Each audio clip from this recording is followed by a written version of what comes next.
There we go. Okay, hi world. Katri and Lindsey, we are here in my Tesla, and we are doing a series called Tennis Talks in the Tesla. So, welcome. Yep. But before we get too deep into tennis, everything that we're talking about right now has been Barbie. Barbie. I've seen the movie. Lindsey's seen the movie. And do you want to go first? What did you think? I thought it was so different. First off, it was so different than I expected. And I loved it because Barbie means something different to all people.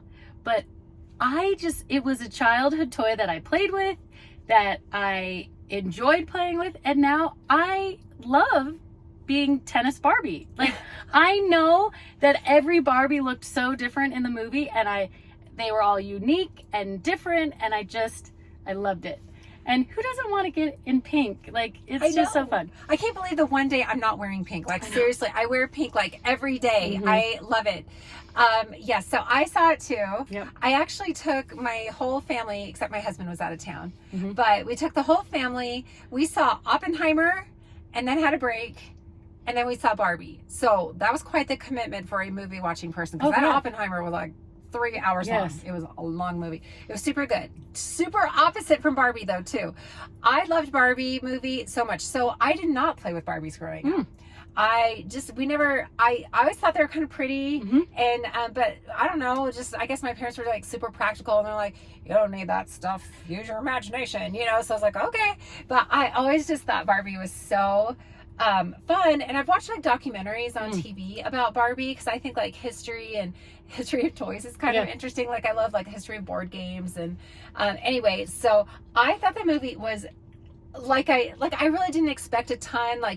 So my daughter and I, we both like dressed up in pink, and I went as like tennis Barbie because it's clothes I had anyway, because but like candy pink, and I had my visor, and my hair was up in a top bun, and it was really cute. Like, one of the little girls there at the movie asked to have a picture taken with Kenzie and I, because we were all dressed up. She was wearing like a pink kind of short skirt, and it looked super cute. But I loved it. I just thought it was kind of refreshing. Like, it was just exactly. It's one, I mean, I love Marvel movies and stuff too, but it's kind of nice to not have another Marvel movie. I kind of like some girl power. I thought that was awesome. I loved it. And also, I didn't, in my mind, of course, I'm not a guy, but I didn't think that they were hating on men. No. I thought that I mean, I did kind of feel sorry for Ken, because he was kind of a doofus, but like, hello, Ryan Gosling is a baby doll. Like, seriously, he is so adorable. And he probably needed, when they had that dance scene, I was dying laughing. I thought it was so funny. And then when they talked, fur coat. Like, oh my gosh, the fur coat and the necklace. Like, I was dying laughing. Like, is he in a boy band? I'm confused. What's going on right now? He was. I remember there's a take that, video that I love to watch, and they're wearing like that long fur coat. I'm totally laughing. And then they had like the horse video running in the background. I was like, what's that about? I didn't know that was a guy thing. I liked patriarchy when it had to do with horses, and then when I realized it didn't have to do with horses, maybe I'm not so into this. I know.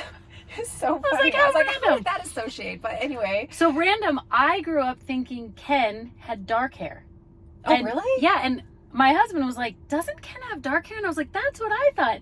But when Toy Story came out and had Ken and Barbie, it was blonde also. So I was like, maybe in my mind, like beachy, like Malibu Barbie, and Malibu Ken, I guess, were.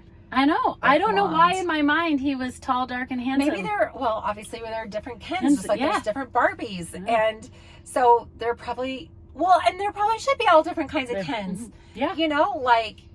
I think they followed that same theme pretty well. Like, everyone is unique and everyone. Yes. It kind of does. Like, it was kind of, to me, it wasn't breaking down a matriarchy or it was more like breaking down like everyone needed to be the same. Like, everyone could be different. And I love that. Like, there's not one way to Barbie, and there's like not one way to tennis, and there's not one way to do anything. Like, bring your own flair to it. Well, I even randomly saw Barbie at Comic-Con. That's right. I went to San Diego for our anniversary, and I planned it this year, and we showed up, and it was hundreds of thousands of people dressed up. Well, we decided to go see Barbie, and I sat next to Ken and Barbie, and like everyone in the whole theater was dressed up, but most of them came as pairs. And I was like, this is so cute. Everyone went all out.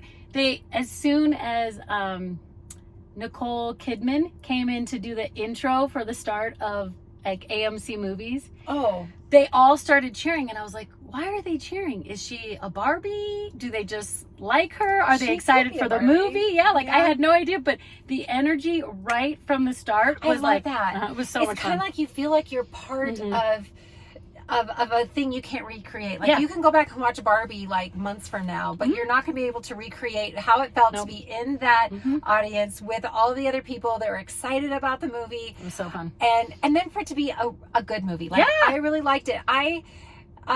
Okay, so some people are talking about the politics of the movie. What are your feelings about that? I actually didn't think it was political. From my point of view, I really could see myself in the actress America who played the mom. Yes. I could see myself in her, and there's a part where she starts to monologue rant, and I swear I have said all of the things she has said before. I feel the pressure to be the perfect mom and the perfect wife and the perfect employee but be grateful the whole time when things aren't going your way. And I'm like, and I am a happy person. I would describe myself as positive and upbeat, but there's some times where I just want to swear and go to my room and take a time out. I know. And so I'm like, that is me.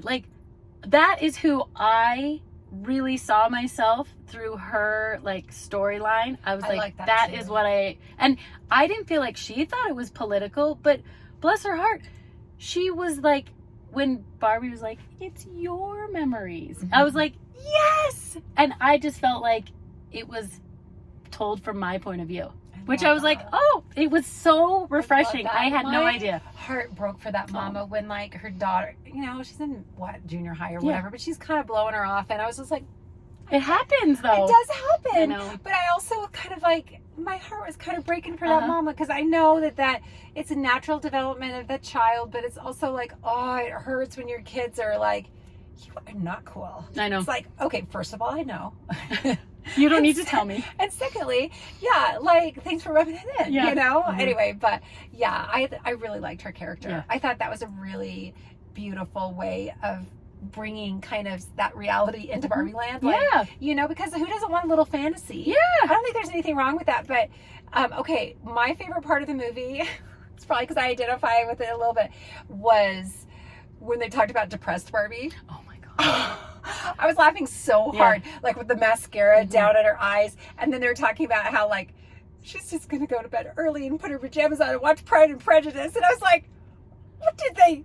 Was there a camera watching me? Because that's so true. Kind of my too. Well, and she was the one sketching them out. So it was all the things that Barbie can be anyone. Yeah. It's not one stereotype. That's why, because we have stereotyped Barbie as being this, blonde, curved, but bigger breasted, blonde hair, blue eyes, always on her tiptoes. I loved that. Oh my gosh, that was so fun. I loved it. Flat-footed. I know. That was the worst thing in the world. I know. But that's funny. I just loved how everyone can be Barbie and everyone can be Ken, but be yourself. Right, be unique. I loved it. I just thought it was just so fun to have a summer movie that I could take. I mean, my kids are all older, but my youngest is 16. So I didn't have any, I don't know if I'd bring little kids to the movie. I wouldn't bring littles. But it'd be boring for them. Too much monologue.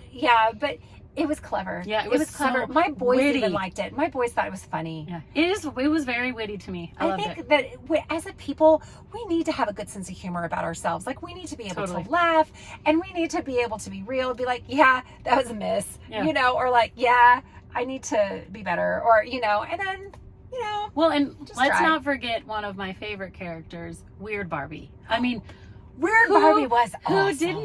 Who didn't have a sibling, or sometimes you just get a little mad yourself and maybe cut some hair and use a marker, or always be in the splits. So true. Funny. Mine was usually they didn't have a top or a bottom or a missing shoe, or like they were never, my Barbies were never fully put together because, you know, I'm kind of scatterbrained, and it was fine, but I played with them just the same and loved and adored them. I loved Weird Barbie, and I love that her name was Weird Barbie. Like, thanks for just, you know, being okay with that. Like, well, I and loved then it. she would all of a sudden be in the splits, like I know. whatever she was doing. Like, whenever she's like, wait, I have to get into the pose. And then she's like, wow. Like you could tell how much that character like resonated with all of the Barbies. It was like once they finally realized, oh, she's comfortable, we can be comfortable. Well, like, and also I think all the Barbies were a little afraid Yeah. of, you know, that degeneration, or, you know, like, I mean, as a human, like getting older, like, you know, like it's hard to get older. It's hard to like age gracefully or whatever. And then with the Barbie, you know, it's like their owners kind of, you know, start drawing on them or cutting their hair or whatever. Yeah. And it's like, there is nothing to do about it. It's just kind of what it is. And, you know, and how do you be okay with that? And how do you process that? And how do you, you know, I thought that was kind of interesting. Well, that whole cellulite thing, like, of course we're all going to get cellulite. Hello? Like, it's not a sign of like you're becoming weak or decrepit or like tossed aside. It's just reality. Yeah, age gracefully. Yeah. Anyway, I love the movie. Okay, we're gonna go see it again. Yeah. We're gonna dress up as Tennis Barbie together. Yes, it'll be fun, and we'll tell you all about And it then the second we're gonna time. watch it again and see if there's anything else that catches our eye, or, you know, like so many things. Once you see it again, you're like, you already know the storyline, so you're like, oh, I missed that nugget the first time. So it'll be interesting to watch it again and see what we pick up. If anyone out there wants to leave comments or what you saw in Barbie, or what you liked or didn't like, or you know, and it's okay, like, disagree with us. Tell us why you hated it. You know, like her husband did not like it. He couldn't believe how much I liked it, and I was like, I can't believe you don't like this. I know, my husband hasn't seen it yet, so and that's probably okay. I don't know. He'll probably watch it on an airplane sometime. Who knows? Well, we love you. We love all. Love everyone. Love all. Love Thanks everyone. for following us. Okay, bye. Bye.